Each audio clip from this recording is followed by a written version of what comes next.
Hey, how y'all doing? Back again, another episode of the It Factor. As always, I'm your host, Jeremy Robinson, and today we have someone special. Go ahead and introduce yourself. My name is Iris Lattimore, but I go by Iris Elle, E-L-L-E.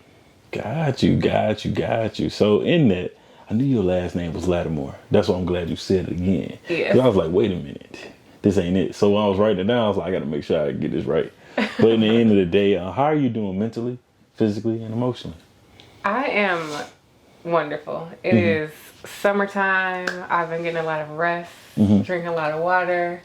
Had the freedom to just exercise, go on hikes when I want to. So I feel good. That's good. That's good. And then I would say, before we do jump into you going into school and things of that nature, with you being a yoga instructor and enthusiast, what got you into that, and why is it important for people to take care of their bodies? Yes. So actually, what led me to yoga at first was I was overtraining. I was like I was a teacher, and I was stressed, and I was like, okay, I'll be less stressed if I work out, which that's proven, right? So I was working out so much that I was like injuring myself. Oh man. So a friend was like, okay, if your knee is hurting, like go to yoga. Yoga fixes everything. So I was just like, okay. I went for like the physical benefits and, left with so much more, and then was like, wow, yoga is more than just therapy for my knee. This is like calming me down, all the things. Got you. And I like that. I would say also, was this your first time? So did you discover yoga as an adult?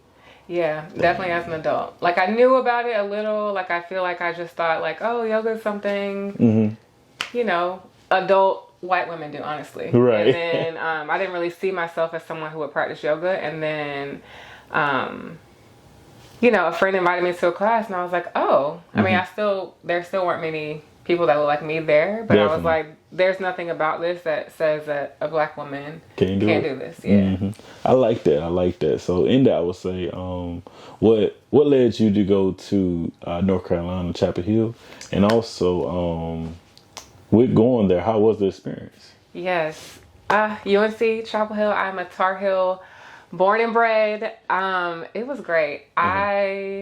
So I grew up in Athens, Georgia, where University of Georgia is. So I grew up with just like big Southern school culture. And I knew I wanted to experience that, but I wanted to, get a little further away from home. And so my junior year, my parents took me on like a college tour all over the Southeast. And the moment I stepped foot on UNC campus, I was like, this is where I want to go.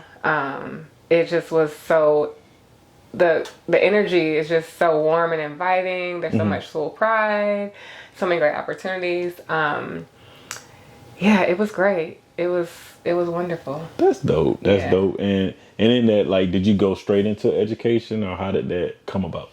Yeah, so I majored in public policy, and I thought I would focus on health policy. Okay. My dad was like a former healthcare administrator, so I was like, I'm going to follow my dad's footsteps. But in my first public policy class, it was like an intro to international policy, environmental policy, education policy. And like the moment we went into our education policy module, I was like, oh, this is where I need to be. Like schools, I had a great schooling experience, but like having my eyes open to like, this doesn't happen everywhere.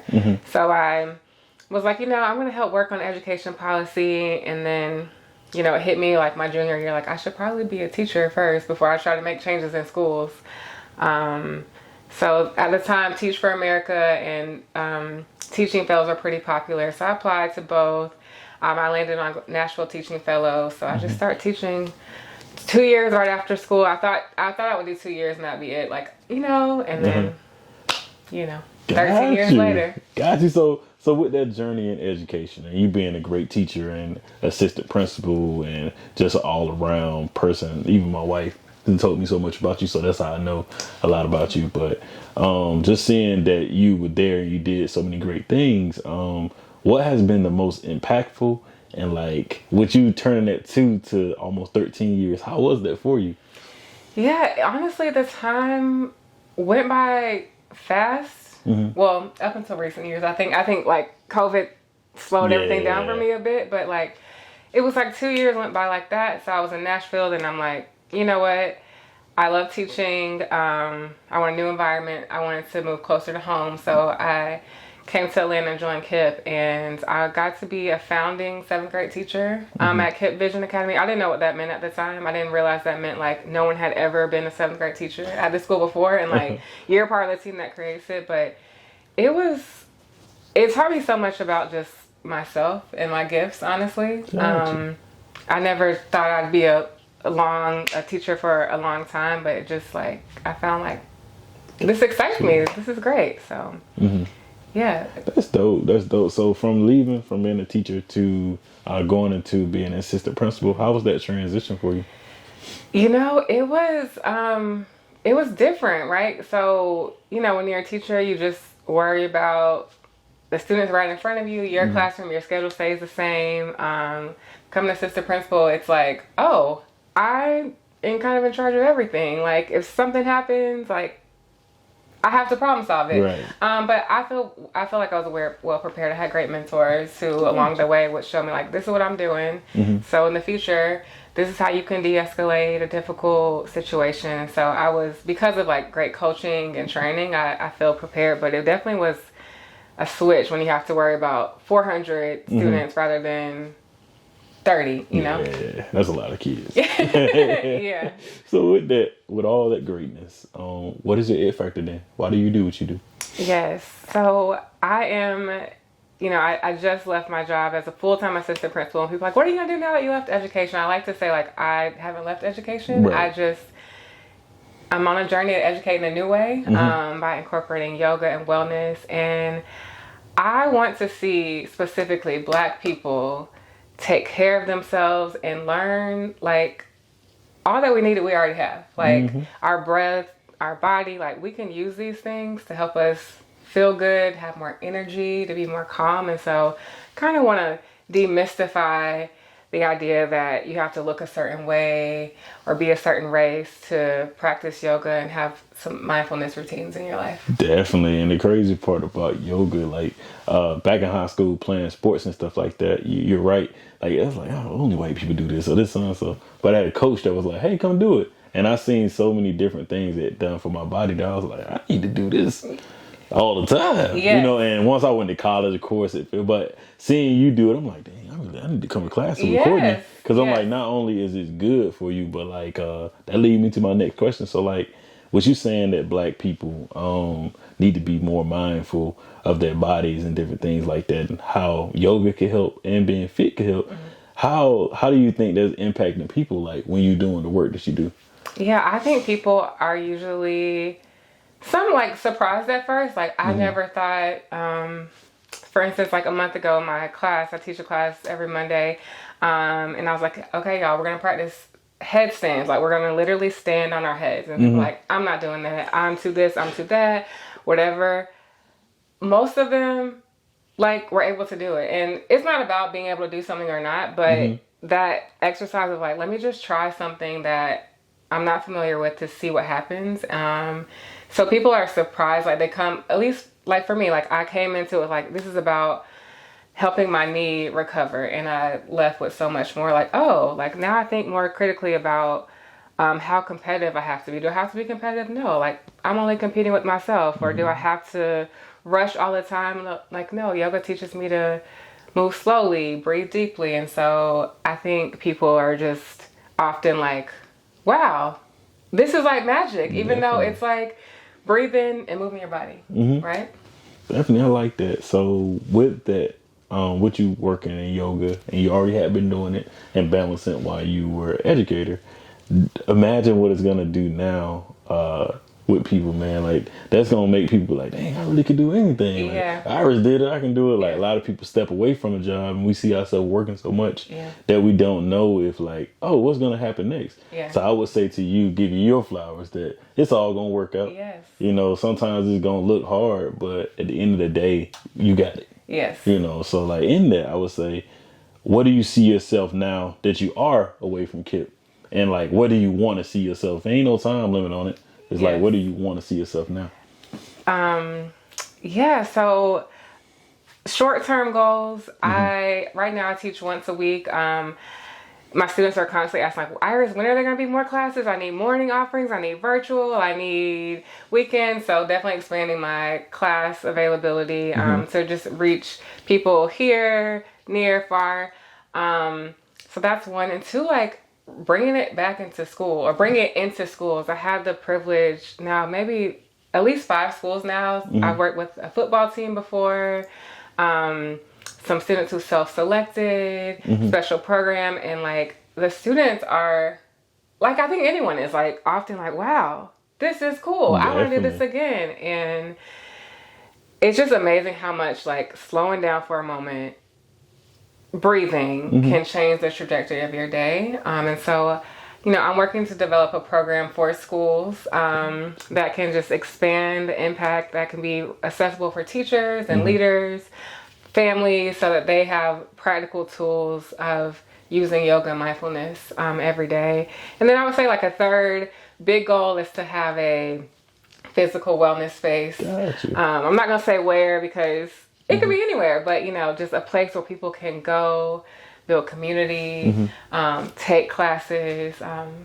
Yeah. And that's needed, especially in the Atlanta area, because of course you got gyms. Yeah. But one of my friends, she just had posted like she played softball, so she has a softball team now, and they come out and they don't have anywhere to practice. Yeah. And like, just imagine, like you said, you offer the football team, you offer that to a softball team. Yeah. They're able to come into your space, not only do yoga, but they have a place they can go that's not a barn or look like a gym. Yeah. So it's there, it's very opening for them. So I look forward.